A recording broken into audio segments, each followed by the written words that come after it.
From the moment we were old enough to walk, Emily sparkled, and I, apparently, just existed.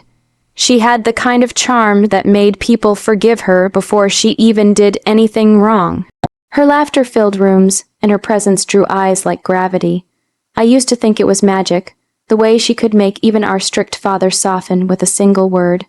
Dad would come home late from work, exhausted, and the first thing he'd ask was, "Where's Emily?" Never, "How are you, sweetheart?" or "How was your day?" His eyes sought only her. She'd come running down the stairs, hair flying, arms open wide, and he'd lift her up as if she were still 5 years old, not 16. I'd be standing in the corner, holding my sketchbook, invisible in the frame of their perfect picture. It wasn't that he disliked me, he just didn't see me. If I got a B on a test, he'd ask, "Why not an A?" If Emily got a C, he'd say, "Don't worry, honey, you tried your best." I used to wonder if maybe I was born wrong, too quiet, too average, too plain to be loved loudly. My mother would tell me, "You and your sister are different, that's all." But she never denied that Emily was Dad's pride. I remember one afternoon, I overheard him talking to a neighbor. "Emily's got such a bright future," he said proudly. "She's sharp, confident just like me." There was a pause and then a softer chuckle. "And our other daughter, she's sweet, quiet, it sounded like a consolation prize. Still, I tried to bridge the gap. I helped Emily study, covered for her when she forgot chores, even lent her my clothes when she begged.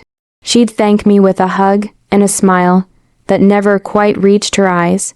Deep down, I think she liked being the center of everything, and maybe she feared that if I ever stood out, her light would dim. The breaking point came over something small, or what seemed small at first. Dad's birthday was coming up, and he had a watch, a beautiful, old piece he inherited from Grandpa. He kept it in a wooden box in his office, cleaned it every Sunday like it was sacred. That year, I decided to surprise him by restoring the worn leather strap. I took it to a repair shop, paid with my saved allowance, and brought it back before dinner. I planned to tell him on his birthday.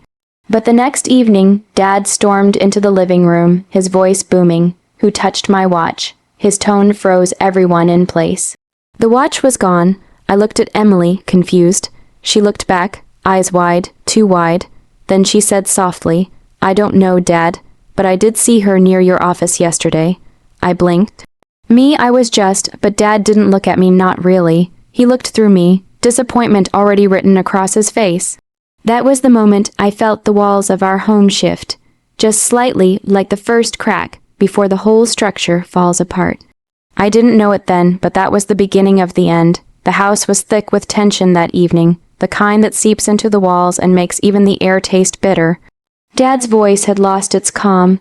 It cracked like thunder every time he spoke about the missing watch. Mom hovered near the kitchen doorway, wringing her hands, whispering, "Let's just look for it again." But Dad wouldn't hear it. His pride was wounded, and once that happened, reason never stood a chance.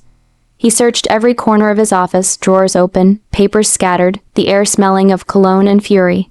Emily stood beside him, pretending to help, though her eyes flicked toward me every few seconds, cautious, calculating. I didn't take it, I said quietly for the 10th time. My voice felt small in the chaos. Dad stopped, turned, and looked straight at me. "Then why did your bracelet end up in my drawer?" My stomach dropped. "What bracelet?" He opened his palm, and there it was. My silver bracelet, the one I hadn't seen in days. I don't know. I stammered. Maybe I dropped it when you what? His voice rose. "When you were sneaking in." I froze. Emily lowered her gaze, a perfect portrait of innocence.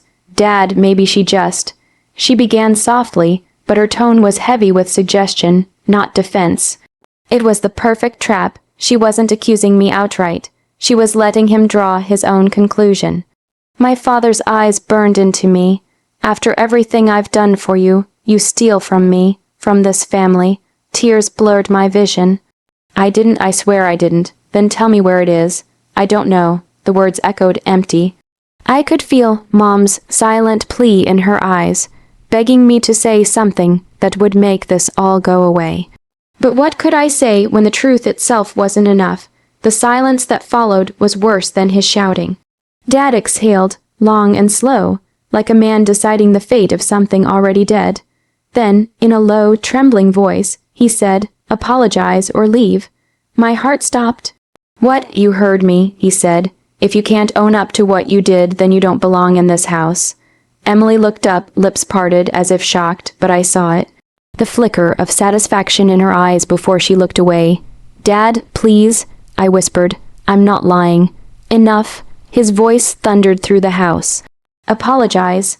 But I couldn't, not for something I didn't do. So I stood there, tears running hot down my face, my hands trembling, my chest aching so badly it hurt to breathe. When I realized he meant it, when I saw the steel in his expression, I turned and walked toward my room. Every step felt heavier than the last. I packed my bag in silence, just a few clothes, my sketchbook, the drawing pencil Emily had given me years ago. I stared at it for a long time before tucking it into my pocket. At the doorway, Mom caught my arm, whispering, "Please don't go, he'll calm down," but I just shook my head. He already decided. Outside, the night was cold and unforgiving. The house glowed behind me, warm and golden, like a world I no longer belonged to. And as I walked away, I heard the faint click of the lock behind me, the sound of a family sealing me out. The world outside my father's gate felt endless that night. The streets were slick with rain, and the only light came from the flickering street lamps that hummed above me. I didn't know where I was going, only that I couldn't stay. My clothes were damp, my hands trembling around the strap of my small bag.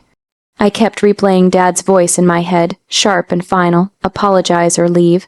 I left. For the first few weeks, survival became my full-time job. I rented a cramped room above a bakery, the kind of place where the walls smelled faintly of yeast and burnt sugar.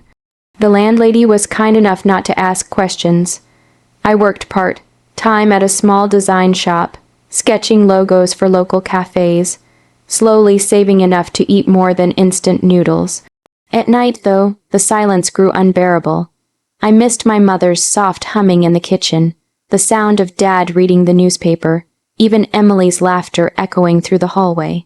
I'd lie awake wondering if they missed me too, if Dad regretted what he'd said, but no call came, no message, no apology. Only silence. Time, however, has a strange way of healing, not by erasing pain, but by teaching you to live with it. The bitterness that once filled me began to turn into something else, strength.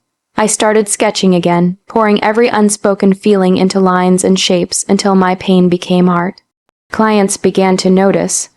A local magazine featured my designs, and for the first time in years, I felt seen, not as Emily's sister, but as me. Still, there were days when the memories returned like ghosts. I'd see a father and daughter laughing together on the street, and my chest would tighten. I'd imagine what it would feel like to walk back into that house, to have him finally look at me and say, "I was wrong." Meanwhile, life went on back home, or so I heard through my mother's occasional letters. She never mentioned the watch, or the night I left. But her words carried guilt between every line. "Your father's health hasn't been the same," she once wrote. "Emily's been quieter lately." Quieter, that one word lingered with me. It wasn't until 4 years later that I heard her voice again. My phone buzzed one morning, while I was sketching by the window. The number was unfamiliar, but the name wasn't. "Emily, hey," she said when I answered, her tone hesitant. "It's been a while." I didn't reply at first. I just listened to her breathing, shallow and uneven. "Mom wants you to come home," she continued. "It's Dad's birthday next week. Please just come for her." Part of me wanted to hang up. Another part, the one that still craved closure, told me to go. "All right," I finally said, "I'll come." When I ended the call, my hands were trembling, but not from fear this time. It felt like standing on the edge of something, not quite forgiveness, not yet revenge, but something waiting to unfold.